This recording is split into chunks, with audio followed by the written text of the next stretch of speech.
Om Jnana Timirandasya Jnananjana Shalakaya Chakshurunmilitam Yena Tasmai Sri Gurave Namaha.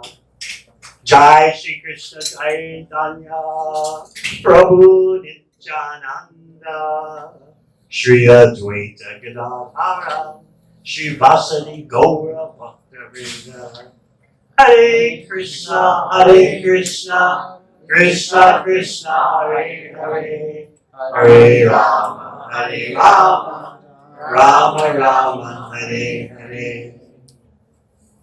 In speaking about the glories of Sri Caitanya Caritamrta, first of all, let me ask, how many of you have that set in your homes?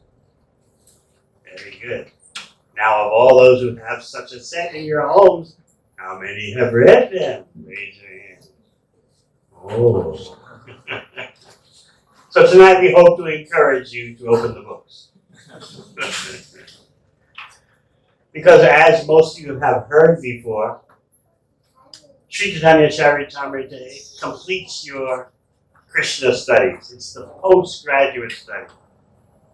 Just like those of you who have advanced degrees know that it's the postdoc. So, Caitanya Caritamrita is the postdoc text, the postdoctoral text.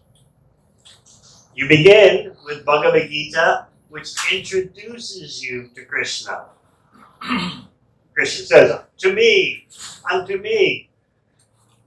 And Krishna shows his universal form, but Krishna doesn't give much information about his personal characteristics, his activities, his qualities. That's for the Srimad Bhagavatam to take care of. Srimad Bhagavatam is the graduate study. I was just reading Srila Prabhupada explaining that the first 9 cantos of Srimad Bhagavatam introduce you to how Krishna has pleasure. So that you don't mistake Krishna for being an ordinary person. And then, of course, the 10th canto, you all know, is the smiling face of Krishna. So you get Krishna Tattva, the science of Krishna, in Srimad Bhagavatam. And you're introduced to the existence of Krishna's personal associates, the cowherd boys, the gopas, the cowherd girls, the gopis. Caitanya Caritamrita goes to another level, the ultimate level. It presents Radha Tattva. As you know, Sukadeva Goswami barely mentions Srimati Radharani's name in Srimad Bhagavatam. First of all, it's very confidential subject matter. And secondly, he was concerned that as soon as he said her name, he'd become lost in ecstasy and lose the whole process of transmitting the Bhagavatam to Parikshit Maharaj. But in Caitanya Caritamrita, you have Radha Tattva, the science of Srimati Radharani, all over, everywhere.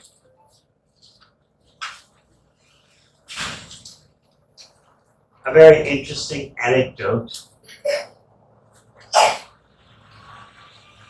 said to be said by Srila Bhakti Siddhanta Saraswati Thakur gives you some idea of the importance of Caitanya Caritamrita. He said, if you happen to be caught in the flood of annihilation at the end of the day of Brahma, and you have to swim for it to save your life, what should you take with you as you're swimming? Take with you Bhagavad Gita, Srimad Bhagavatam, and Caitanya Caritamrita. But if as you're swimming, you're struggling, and you have to let something go, you let go of Bhagavad Gita. If you're still struggling as you're swimming, then you have to let go of Srimad Bhagavatam. But you never let go of Caitanya Caritamrita. So in one sense, Caitanya Caritamrita is Bhagavatam, because there are so many Bhagavatam verses in it. So the question is often asked, how did Sri Caitanya Caritamrita appear in ISKCON? Let's go back to 1973, 1974. Miraculously, Srila Prabhupada had finished in those 18 months, spanning 73 and 74, he had finished all of Caitanya Caritamrita. Amidst constant preaching, constant traveling, constantly answering and writing letters, constantly dealing with ISKCON managemental affairs, constantly dealing with leadership crises, and still in 18 months he managed to translate and make commentary for the whole Caitanya Caritamrita. That in of itself is an inconceivable miracle. But the miracle produced some wrath. Because although Prabhupada had translated all these books and they were ready for publication, the actual publication was lagging far behind. And so Prabhupada, especially in 1975, early, started expressing his dissatisfaction. He had finished the 4th canto, and the BBT had only produced 1 volume of the 4th canto. The books were not coming out in those big volumes that you have in your sets now. The books were multi-volume. Caitanya Caritamrita, for example, how many volumes do you have it as now? 9. Well, originally it was 17 volumes.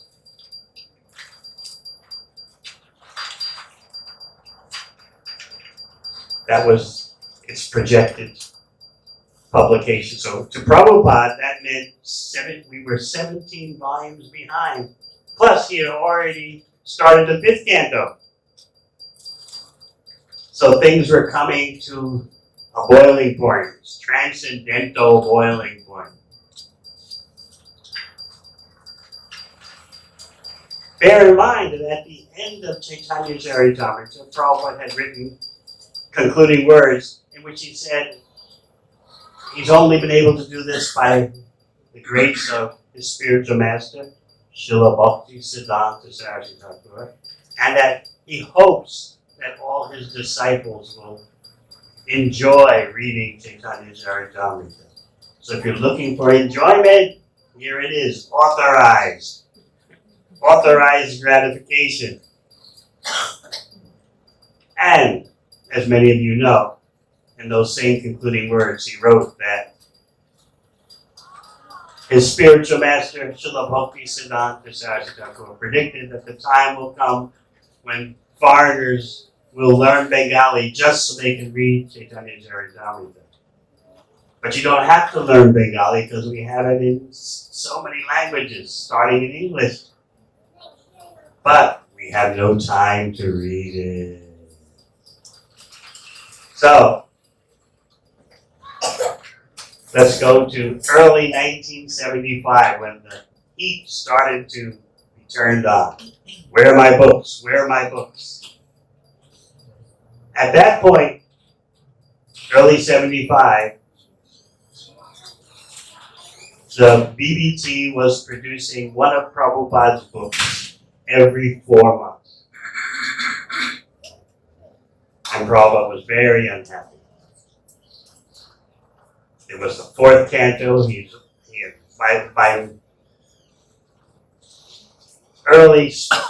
By May of 75, he had done the 5th canto. Still nothing coming out according to his satisfaction. And that's the point you have to keep in mind. According to his satisfaction. So Prabhupada started turning up the heat. Where are the books? Where are the books? His secretary began calling around the world from wherever Prabhupada was. Prabhupada's really upset. The secretary would contact the various leaders. Prabhupada is very disturbed. Where are his books? And Prabhupada said that if the books aren't published, he's not inspired to write. So this all came to a head in June, early June of 1975. I was there in Los Angeles when Srila Prabhupada made a monumental visit where he gave the ultimatum. So devotees knew the ground was shaking, but they didn't. No one ever could have predicted what Srila Prabhupada would have said next. The order, you must. No one ever expected it. So the devotees were on a morning walk with Prabhupada, the head of the BBT, other senior leaders, and Prabhupada expressed that he's very dissatisfied with the pace of the book production, and the leading devotees all commiserated. Yes, Prabhupada, yes. This is not good, this is not good. Still no one was ready for it. Could have imagined what was coming next. Yes, Prabhupada, it's not good, the books aren't published, it's not good. We all feel that. Many of you have heard how loving and compassionate and soft Srila Prabhupada was. Well, there's the other side that you don't know about. Very demanding, with an intensity that you could never conceive of. I always talk about how if present-day disciples of their spiritual masters had to deal with Prabhupada's intense displeasure, you would have all just run away.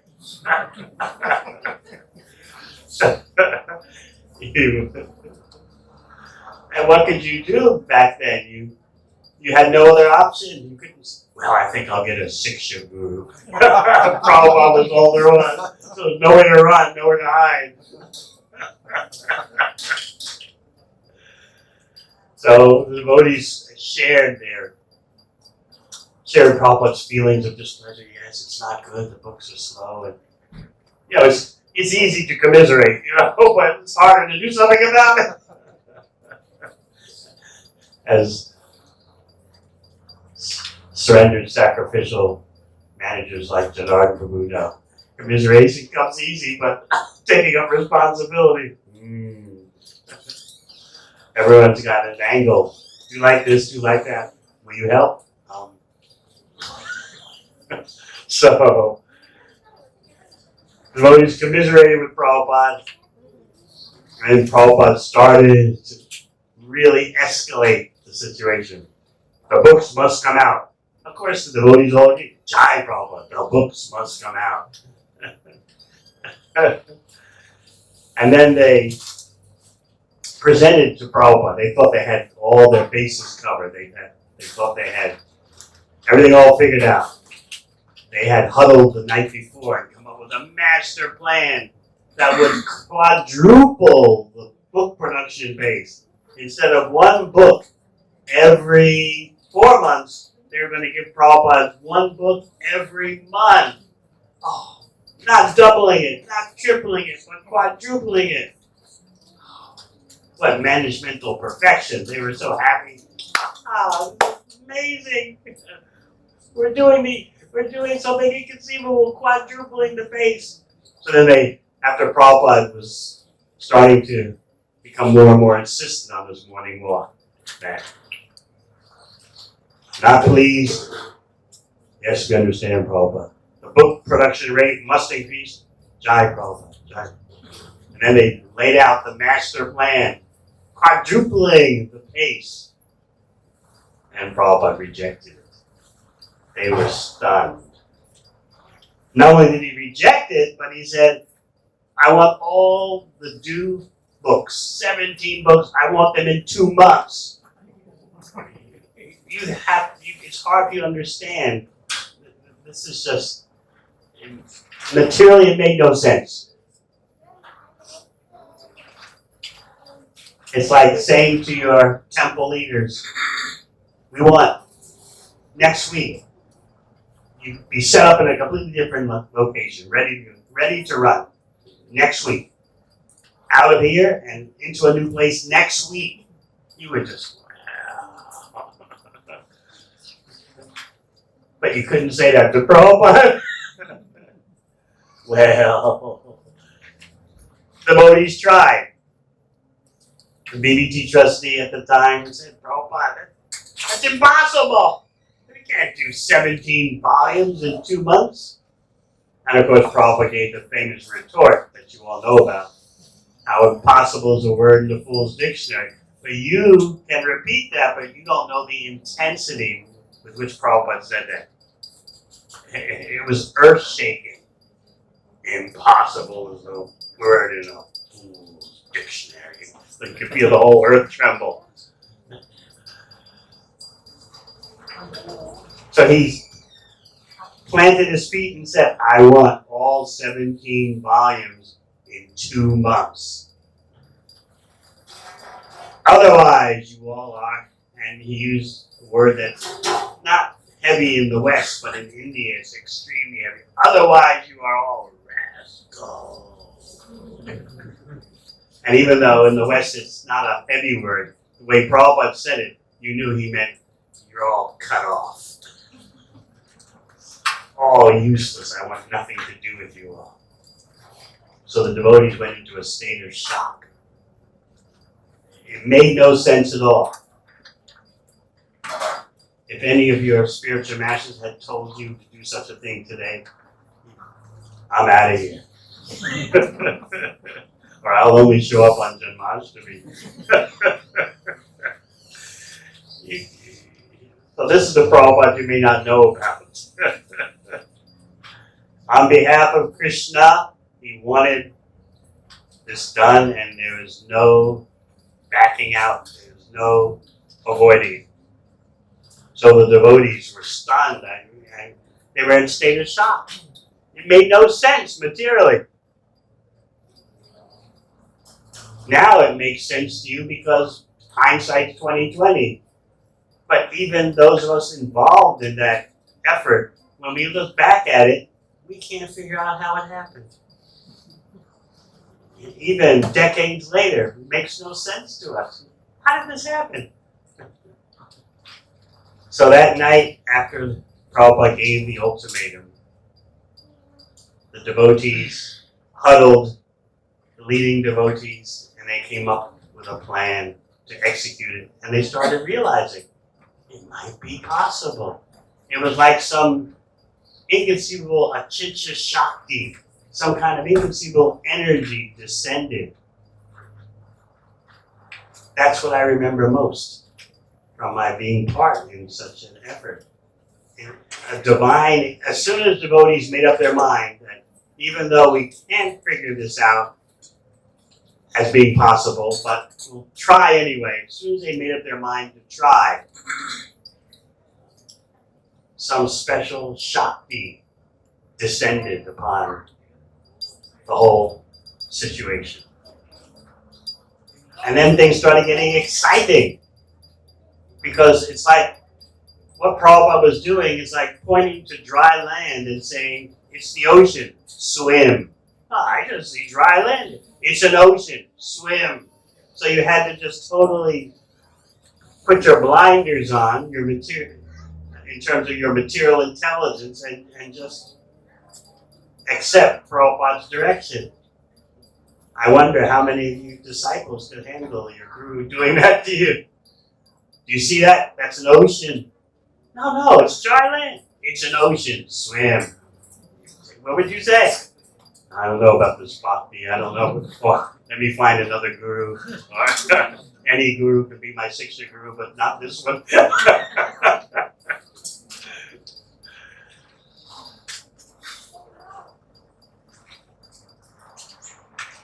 So the marathon started.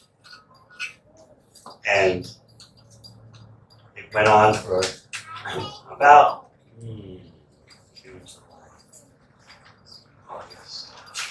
Yes, it went on for about 2 months. And Prabhupada had insisted By the time of his Vyasa Puja ceremony, very early September, he wanted all the books. So he was in Vrindavan at the Krishna Balaram Mandir for his Vyasa Puja ceremony. And so the day before that, one devotee, the books were being printed in the USA, in the state of Tennessee.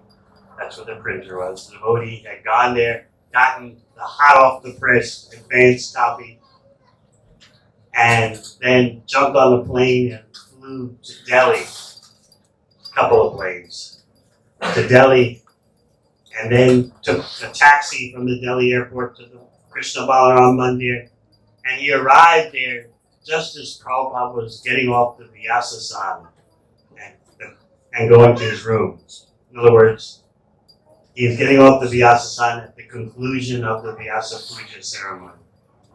So the devotee triumphantly is following Prabhupada back to his quarters. You know, at Krishna Balaram Mandir, Prabhupada's quarters are in the back. So the devotee was carrying the volume hot off the press of the final book. The devotee was jubilant. We have done it! We have done it! And so Prabhupada went into his room and sat down. And the devotee came in, did his dandavats triumphantly. You expected the demigods to be showering flowers and the Gandharvas dancing and kettle drums playing in the heavenly planets. And the devotee, here, Prabhupada, we did it. And Prabhupada just very quietly took the book and said, you had promised before the Vyasa Puja ceremony. Now it is after. What would you have done? Wait a minute. We just did something inconceivable, and this is the reaction of Guru Dev. What is this bhakti? What is this devotional service? You all couldn't have handled it. Prabhupada, you just total detachment. You have promised before. Now it is after. Devotee didn't know what to say. I know this devotee told me personally. This is what happened. But then at night, Prabhupada dictated the famous letter to those devotees who participated in this inconceivable marathon. He wrote, by this effort, you will all go back to God. So you may say, well, all those who were there and received such a benediction, are they still around today in devotional service? No. But you see, Prabhupada put the ticket in your hand. If you drop the ticket to go back to Godhead, well, what can be done? But he put the ticket in your hand. Maybe you'll pick it up again in the next life. So some have held on, as best they can, to the ticket. Others have dropped it. But still, he gave that ticket. We'll all go back to Godhead by this effort. So now we have Caitanya Caritamrta. And there you find out how to better understand Krishna. Because how can you approach Krishna Tattva without understanding Srimati Radharani? Through Caitanya Caritamrita, you understand Radha Krishna, the exchange of love. Many times, and I've said this before, we make the mistake of thinking that Lord Chaitanya is an avatar. Sometimes very loosely we call Lord Chaitanya the golden avatar. But actually Lord Chaitanya is not an incarnation. How many of you know that? Raise your hand. Very few. He's Swayam Bhagavan, the original personality of Godhead. Just as Krishna has his abode in the topmost portion of the spiritual world, so does Lord Chaitanya. So it's not that Mahaprabhu is an incarnation, although loosely we say that, Namo Mahabharanaya Krishna Brain Pradayate.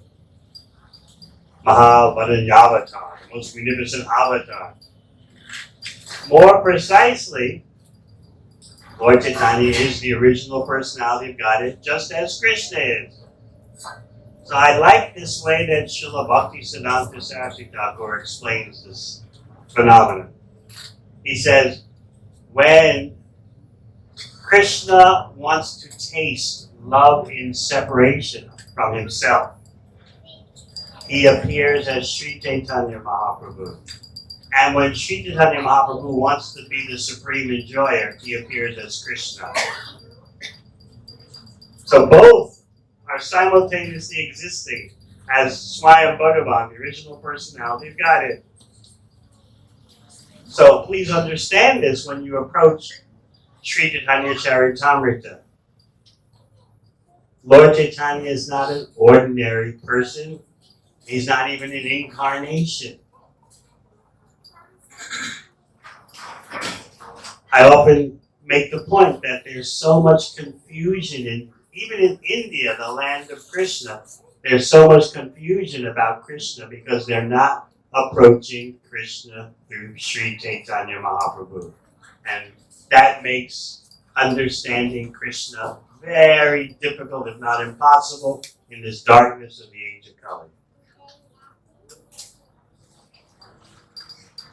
So as Prabhupada writes in Chaitanya Caritamrta, in Vrindavan there are so many devotees aspiring to enter Radha Krishna Leela, but it'll be very difficult for them to do that unless they go through the portal of Sri Caitanya Mahaprabhu. But just as persons don't understand Krishna in truth, they don't understand Sri Caitanya Mahaprabhu. Many think, but he's a Bengali saint, right? I was looking at one British historian's account of the times of Mahaprabhu. And the British historian wrote that there was this wonderful social reformer named Chaitanya. He was doing great. He was leveling the caste system. He was recognizing the untouchables. He was doing all the social things right. But then he went to Puri and he lost the plot completely. He became a madman. What happened? We don't know.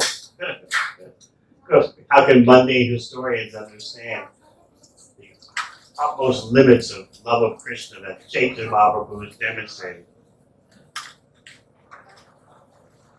So, as the Shastra says, Sri Krishna Chaitanya, Radha Krishna Nahi Anya. Lord Chaitanya is Radha Krishna combined.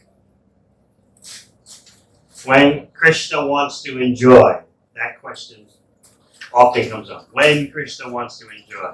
But Krishna is outside of time and space. Time and space are his insignificant energies. So how can you answer the question when Krishna wants to enjoy?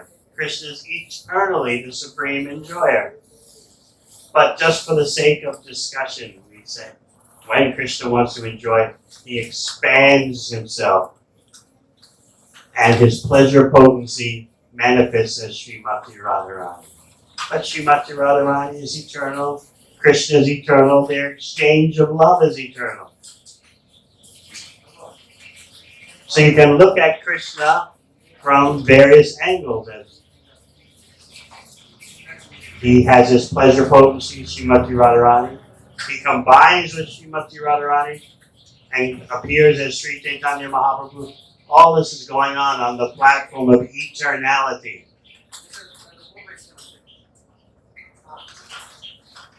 Srila Bhaktivinoda Thakur also mentions that if you serve Lord Chaitanya in Dasaras as his servant, then you can go through that Dasaras and all the other rasas open up. Sakya ras, friendship, Vatsalya ras, parental, Madhura, conjugal love, just by serving Lord Chaitanya in Dasya Prema, all the other rasas open up. So this is how important it is for us to understand Sri Caitanya Mahaprabhu as Krishna himself, trying to experience what is it that my pleasure potency, my dearest devotee, Srimati Radharani, experiences in relation to me. This may sound inconceivable to you, and it is, because you would never say, I wonder how much pleasure my spouse is deriving from me. I want to take up the role of my spouse. You wouldn't say that. You can't do that even if you wanted to. But Krishna can do that. If you read a little of Chaitanya Caritamrta, you know that Krishna is wondering, what is the sweetness that she tastes in me? What's it like to be in her position? What is the happiness she feels in relation to me? I can't figure it out as Krishna. So then you'll say, there's something Krishna can't figure out. How is that possible if he's the Supreme Personality of Godhead? Yes, there's something he can't figure out as Krishna, but he appears as Chaitanya Mahaprabhu in the role, in the position, taking the emotions of Srimati Radharani, and then he figures it out. So Krishna always knows everything, but he can't know everything as Krishna. But as Krishna, he takes on the emotions of Srimati Radharani and appears as Sri Caitanya Mahaprabhu. So he still knows everything. But Krishna is never without his pleasure potency. But he wants to taste the mystery of love and separation from himself. You can't do that. You can't say, what's it like when my beloved is separate from me and undergoing an experience of separation? What's it like? You can't take the position of the beloved, but Krishna can do that. So this is what Chaitanya Caritamrta deals with. And simultaneously, Chaitanya Caritamrta is introducing you to the flood of love of Krishna. When we talk about the flood of love of Krishna, we're talking about the flood of devotional service. So Mahaprabhu is initiating that flood of love of Krishna, devotional service, while confidentially tasting all the emotions of Srimati Radharani. So in Chaitanya Caritamrta, all this is going on.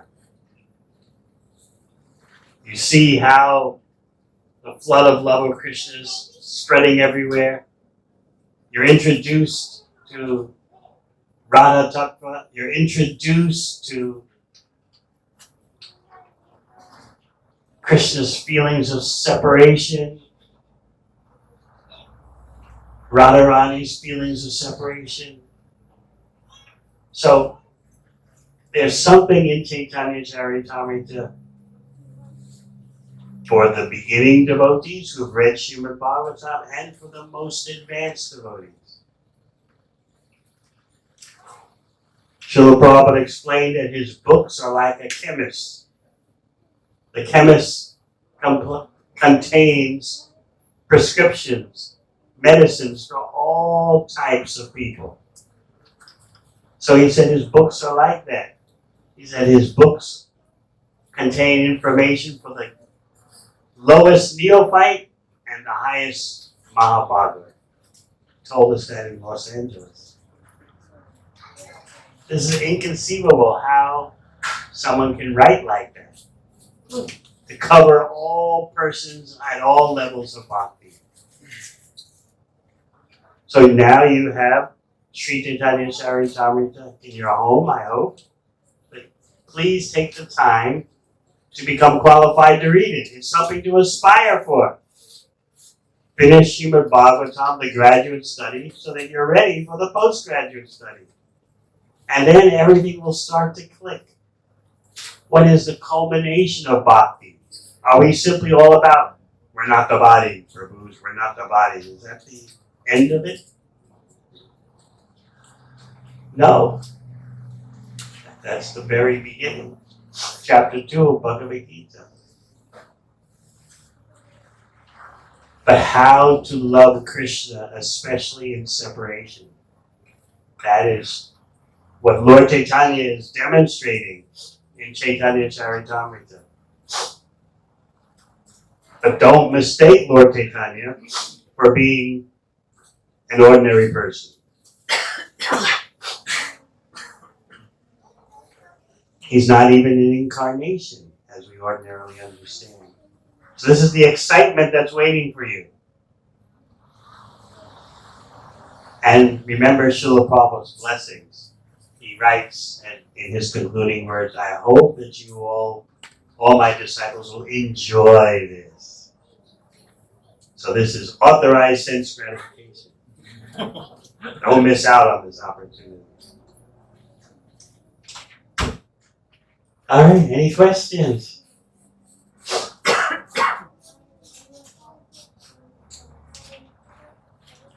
Yes. How did you all convince the printers to, without back in the day, not much credit, not much part of a big organization, how did you convince the printers to print so many books in a short period? In the USA, with money, anything is possible. Remember, at that time,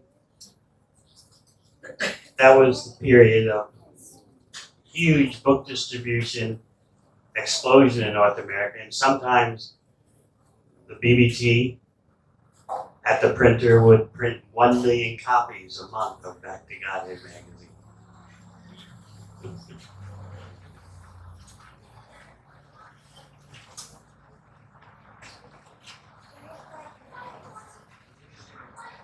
So because of such massive orders, the printers were very, how do we say, very greedy to have our business.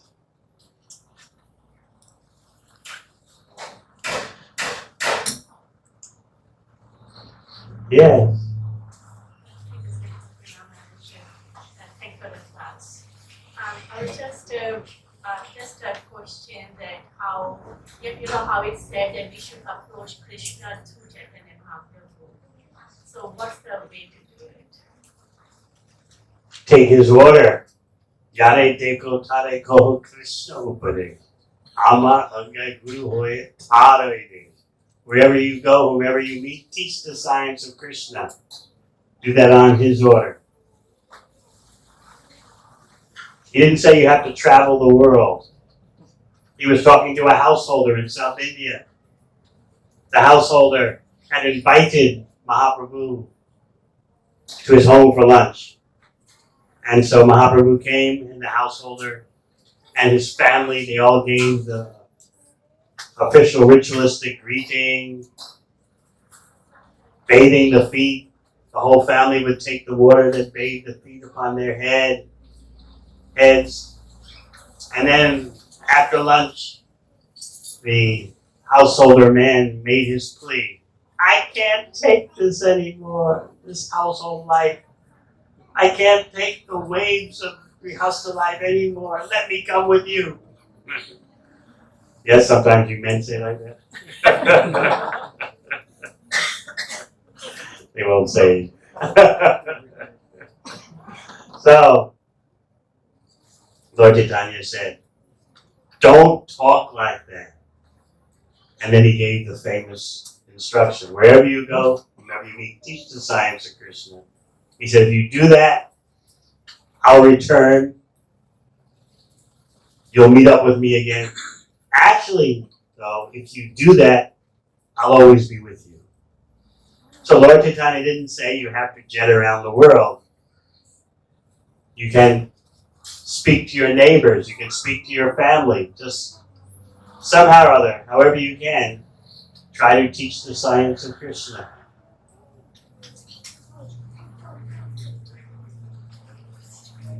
If you can do it on a global scale, wonderful. If you can just do it with your next door neighbor, wonderful. Sometimes we think that to assist Lord Chaitanya's Sankirtan mission, we have to only do big things. Big things are wonderful, but big things often start by our doing small things. So we shouldn't, as we say, psych ourselves out. Oh no, I can't do anything big.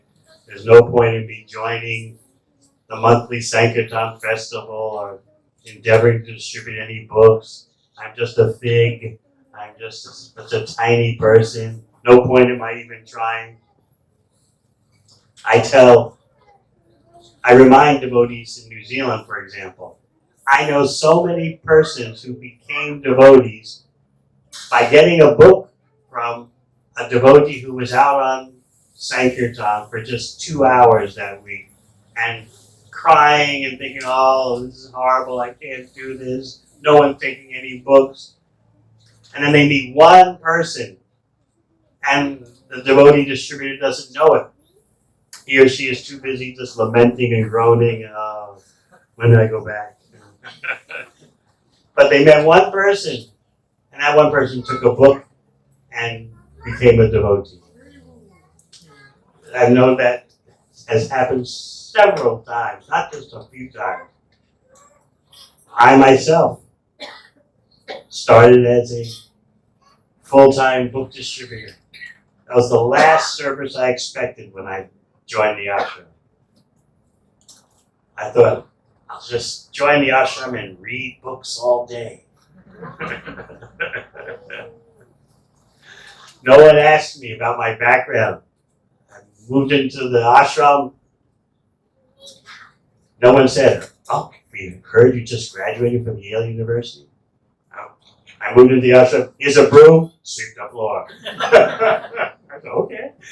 If that's what it takes to be a Hare Krishna, I'll sweep the floor. And then after 3 weeks of being in the ashram, I went on a Harinam party. And at that time, the devotees had an incense business called Spiritual Sky, which was doing very well. And so I took some incense packs during the Harinam, and I was approaching people who were watching the Harinam party. And I happened to sell a lot of incense packs. And so the temple president was watching me.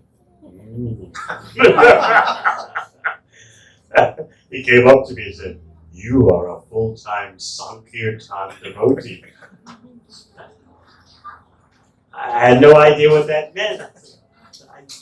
I joined the ashram and I thought I'm just going to read the books all day and be around the altar for when the Maha comes off the altar. That was my life.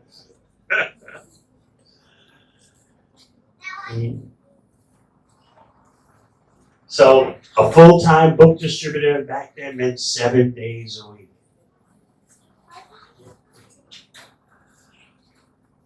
And sometimes I would just be in tears. This is not me, I can't do this service. But I knew that Prabhupada wanted it. That's what kept me going. I had conflicting emotions that were equal. I hated it, but I was determined to love it.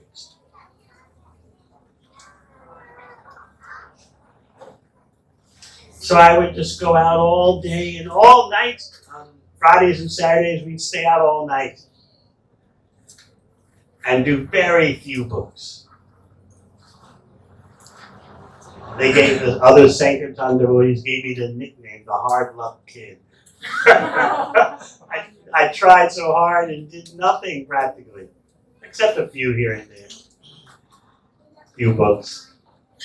But what I didn't notice, because I was so absorbed in lamentation and self-condemnation and, oh, I can't do this anymore. And what I didn't notice was so many persons I met on the street became devotees.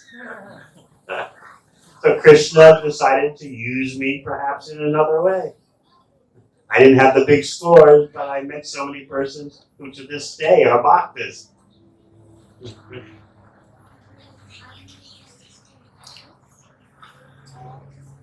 So let's not discourage ourselves from taking part in distributing books. Somehow they'll figure out a way. Maybe it's not you don't feel you can go out on the street and approach people, but figure out another way.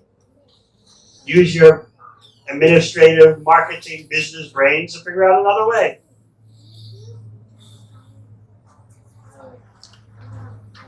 Anything else? Hare Krishna. Yeah. Thank you very much for your very nice class. Prabhupada was very much concerned about trying to complete the whole of the Bhagavatam. But as you said, at the end of fourth canto, he stopped and then did the Chaitanya Caritamrta in between and then restarted. Can you give us a little bit of what happened in that period that Prabhupada actually wrote? I don't know that he stopped. Or Hmm? or he spent more time on doing Chaitanya Caritamrta. It's just miraculous with all that he was doing at the same time. It's just miraculous. Managing ISKCON, putting up with so many disturbances, such neophytes he was dealing with.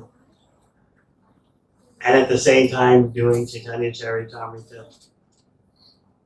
Fourth canto, then fifth canto.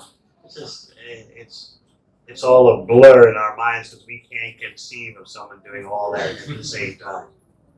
It's just a blur. It's impossible as we see it.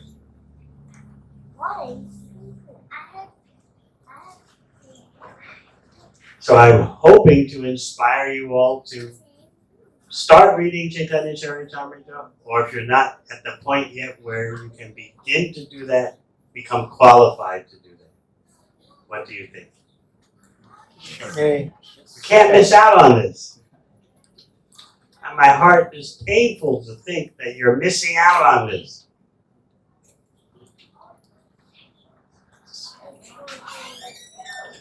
This new app that DBT has put out is also very useful, Maharaj, where they've done all of Srila Prabhupada's books as audio books as well, in addition to the electronic version.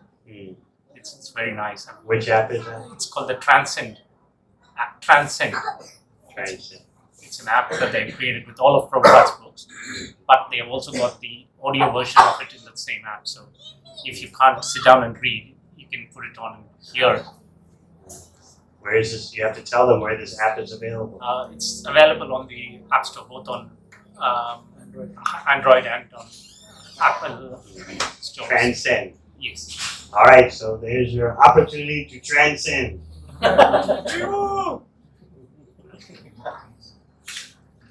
Many of you always say, what's it like to be around Prabhupada? What was it like? Tell us. But you have to take Prabhupada's words. He said, my books are a better way of knowing me. You want to know me? Read my books. My books are better than me. So what are you going to say? Well, you didn't really mean that. You didn't really say that. Or you're just saying like that, but still, we want your physical association. But he said his books are a better way of knowing him. But we have the tendency to think that physical proximity with the Guru, especially an extraordinary personality like Prabhupada, means you know him in the best way. And he said no.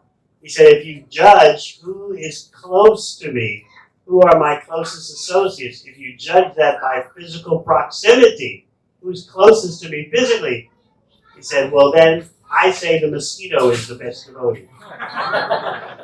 But what is the purpose of the mosquito? It's to bite me, in spite of the physical proximity, or by virtue of the physical proximity. So if you want to associate with Prabhupada and know what he's like, read his books. He's even said things several times that, God forbid, but he said, if all the temple presidents go away, if all the GBCs go away, if all the Pujaris go away, and ISKCON is left totally empty and void. He said, my books are everywhere. Someone will read my books and know how to restart the Hare Krishna movement. So this is Prabhupada's fail-safe strategy.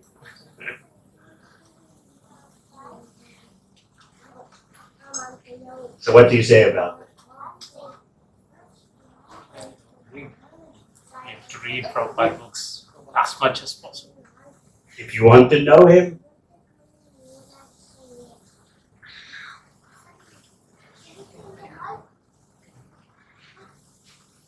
Madan Mahan Prabhu, do you have anything to add?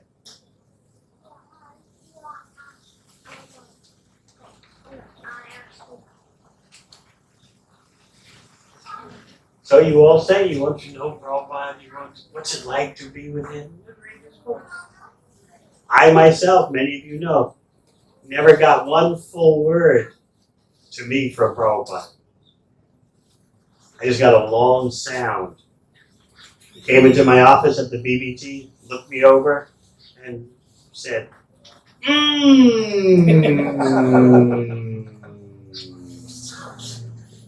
That was it. Suppose that's all you got from your spiritual master. You would just forget this, right? All you heard was a sound from your Gurudev.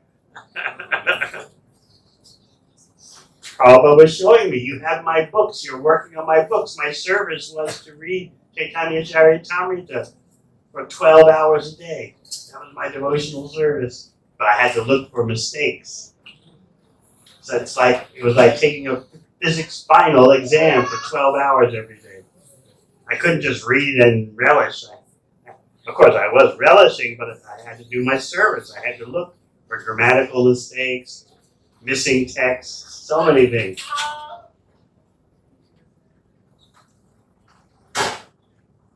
But personally, in terms of physical association, of course I saw Prabhupada many times in New York and Los Angeles and Atlanta.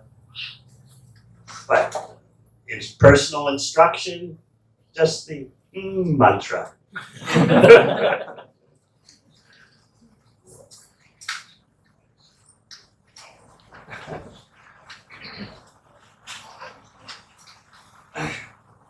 So, we've asked how many of you have sets of Caitanya Caritamrita. We hope that will increase. And those who already have sets, please become qualified to read them. They're meant for your enjoyment.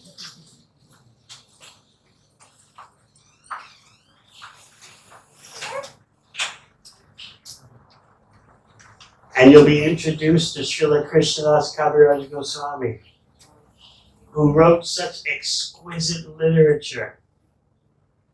Every verse is perfectly composed. Even today, in Bengal and the universities, they study Caitanya Caritamrita, not for spiritual value, but just from the viewpoint of literature, exquisite literature. They study Caitanya Caritamrita. It is so phenomenal just from the literary composition point of view. Of course, we relish the exquisiteness of the literature as we read it, but we know this is not mundane literature. It's the postgraduate study of bhakti. So Kaviraj Goswami, although writing such unparalleled literature, he views himself as, he says, I'm more simple than Jagai and Madai. I'm lower than a worm in stool. He's not just saying it like poetry. He really means it. So that's inconceivable. How can you write something like Caitanya Caritamrita and then call yourself more simple than Jagai and Madai? You know how simple Jagai and Madai were? You heard, right? Lower than a worm in stool. But later in Caitanya Caritamrita, he explains that by the power of the deities, he's writing this. He's able to write because of the deities acting through him. As he gets near the end of Caitanya Caritamrita, he's saying that the dictation from the deities is slowing down, so my writing is coming to an end. He's almost blind. He's body is totally racked with illness. Still, he's writing Caitanya Caritamrita.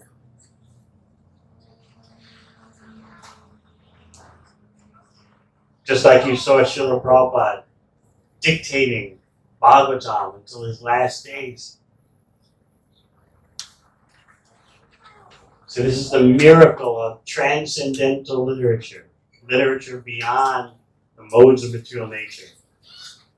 So I want you all to please take advantage. All right, I thank you very much. Sri Caitanya Caritamrita ki, Srila Prabhupada ki, Go Premanandi.